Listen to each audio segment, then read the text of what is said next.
Hello mga kasari, good morning. Welcome back to my YouTube channel. So today is Sunday. Happy Sunday po sa inyong lahat. So ngayong araw na to mga kasari, medyo chill ang araw na to. Wala pa masyadong bumibili.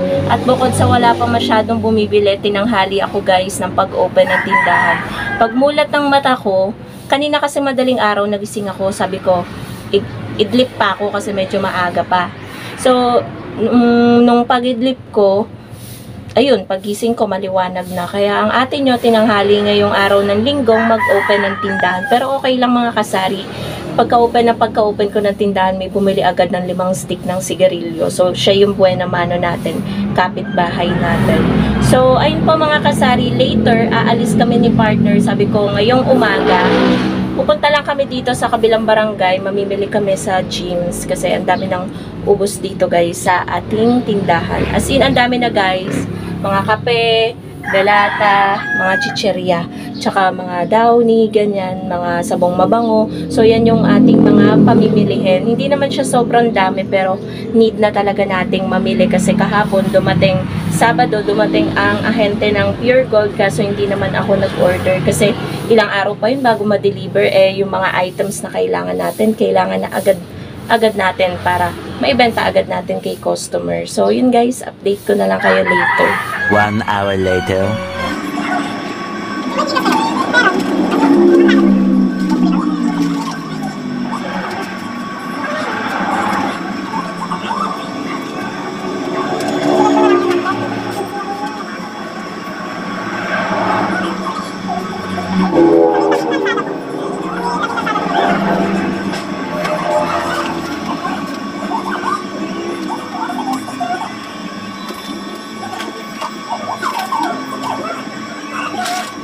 So, ayun na nga po mga kasari, nakalimutan ko na naman pong mag-vlog nung umalis kami ni partner kanina at naayos ko na rin po yung mga groceries na pinamili namin. So, naka-worth ano din ako guys, kulang-kulang 2,700 yung napamili namin sa Jim's Grocery. Medyo madami to, 3 eco bag tsaka isang transparent na plastic kasi pinaglagyan ng mga so makikita nyo, medyo madami na ulit tayong paninda kasi na-display na nga natin. And may konting update din ako guys sa mga ilang paninda gaya ng mga sabong mabango. And then may konting pagtaas kasi tsaka mga Nescafe. Alam nyo ba bago yung packaging ng mga Nescafe, pati yung mga eto 23 grams. Bago na ngayon, kulay pula na siya pero hindi pa ako bumili dahil meron pa naman. 'Di ba dati 25 grams siya, naging 23 grams. Tapos pagtingin ko kanina yung packaging na bago, 20 grams na lang guys. Pero yung puhunan is same. 'Di ba guys? Pa konti na ng pakunti yung laman. Plus etong Nescafe original na binili ko, bagong packaging. Dating 51 grams yung bigat niya, yung laman niya. Pero yung ano ko guys, Nescafe Creamy White ko, ano pa rin, ganito pa rin. Ito yung nabili ko kasi hindi ko nakita na may bago. Pero okay lang na ganito yung nadampot ko kasi 51 grams pa din siya. Pero may new packaging na rin guys ng Creamy White. Ito yung bagong packaging ng Nescafe Original at Nescafe Creamy Latte. Ano na lang siya guys, 40 grams na lang, dating 51 grams. So 11 grams yung nawala sa kanya. So, yun yung kapalit na bago yung packaging ng Nescafe, 'di ba? So, sana ano na lang guys, 'di ba? Binago na lang nila yung packaging, pero yung laman, sana hindi nila masyadong binawasan ng sobra. Okay lang kung at least 45 grams yung nilaman or 46 grams para yung twin pack tag 23, 'di ba? Kasi ang laki, 11 grams yung nawala. Yung puhunan kay Jim's 130 yung isang tie. Pero may nakakatuwa naman guys, good news. Pero ewan ko lang bakit ang mura ng Magic Sarap sa Jim's Grocery. Kaya bumili na kami ni partner. Si partner talaga, muntik ko na talaga makalimutan din. Ang Magic Sarap, siya yung dumampot nito. 5 tie. Pakita ko sa inyo guys. Napakadaming dinampot ni partner. 5 ano yan guys, 5 tie. Kasi yung puhunan sa Jim's Grocery ng Magic Sarap ay nasa 63 something lang. Parang yung dating puhunan Kaya magtataka ka, bakit ang mura? Pero ginagrab ko yung opportunity kasi pwede nga akong magtinda ng isang Thai, benta ko ng 80. Kasi 80 na 'di ba yung bili natin sa mga palengke.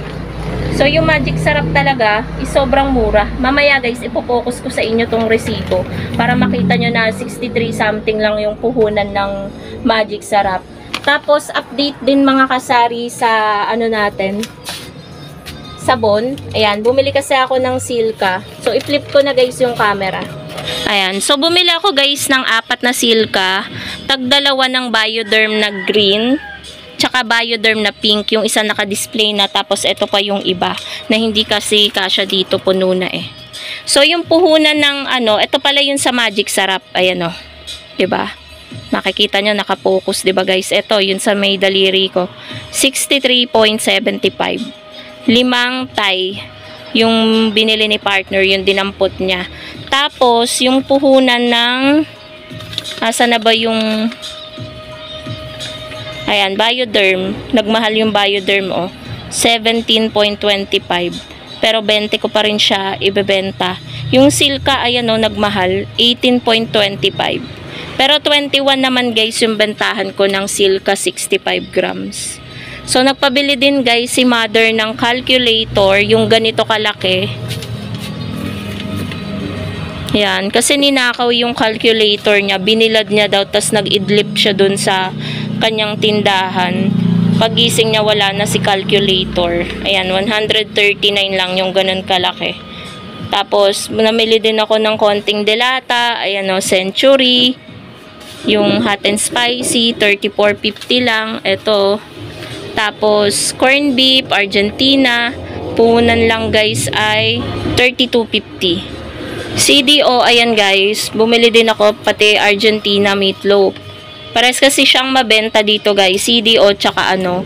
Yung puhunan ng CDO, 20. Puhunan ng Argentina, 20.75. Alam nyo ba, malaki tinutubo ko dyan. Bentahan ko kasi nito, 25.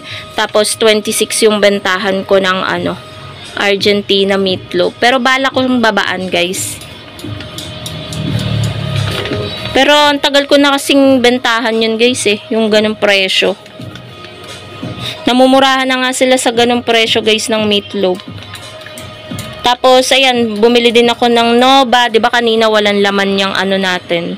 Yan, may bumili kanina ng piatos na green. Ito, kanina ito lang Bumili ako ng piatos na blue, pillows, Nova, pillows na chocolate, tsaka cracklings.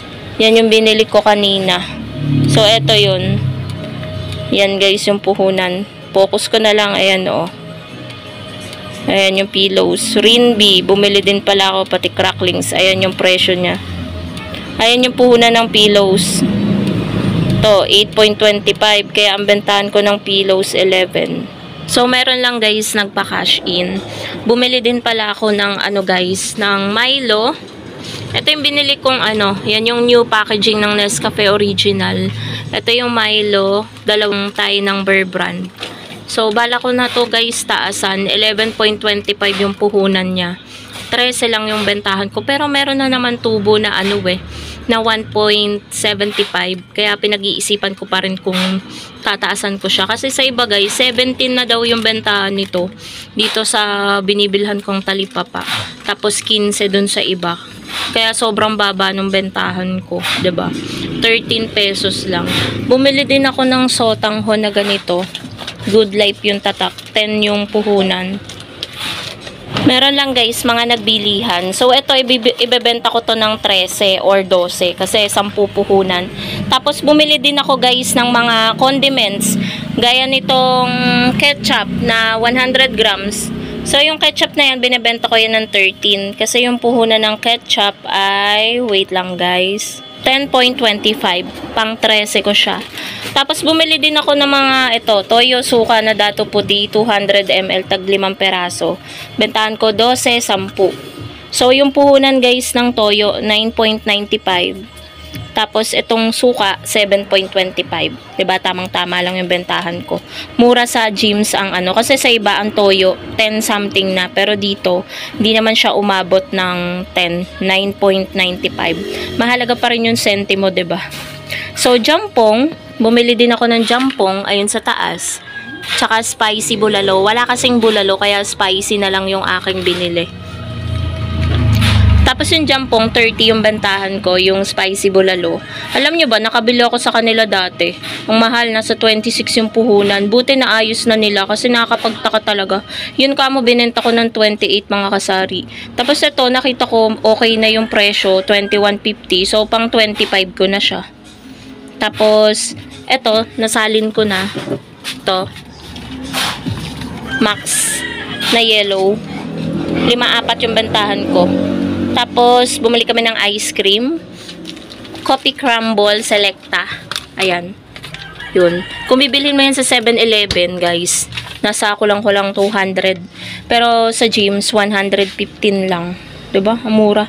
Laki talaga ng patong ng 7-Eleven. So, yan mga kasari yung mga items from gyms. Yan yung puhunan ng mga items na yan. 550 yung bulak. Yan. Pinabenta ko siya ng 8. Dati 7 lang. Pero, syempre guys, nag-a-adjust tayo. So, yan lang mga kasari. Chine-check ko lang isa-isa kung na-share ko ba. Tapos, ito pala. Bumili din tayo ng toyo, ng patis, tsaka ng ketchup. Yung mga bote-bote. 26 yung puhunan ng ketchup. Nakita ko na kanina eh. So, ayan. Yung deboting ketchup. 32 naman yung bentahan ko nun. Tapos, yung toyo, 23 yung bentahan ko. 17.75. Yung 350 ml. Yung patis, bentahan ko ay 30. 24.25 yung puhunan. 'Di ba mga kasari? Malaki yung tinutubo natin basta nakakabili tayo sa pamilihan or nakaka-discover tayo ng murang mabibilhan talaga ng mga paninda natin para medyo mas angat yung tubo natin kaysa sa ibang tindahan.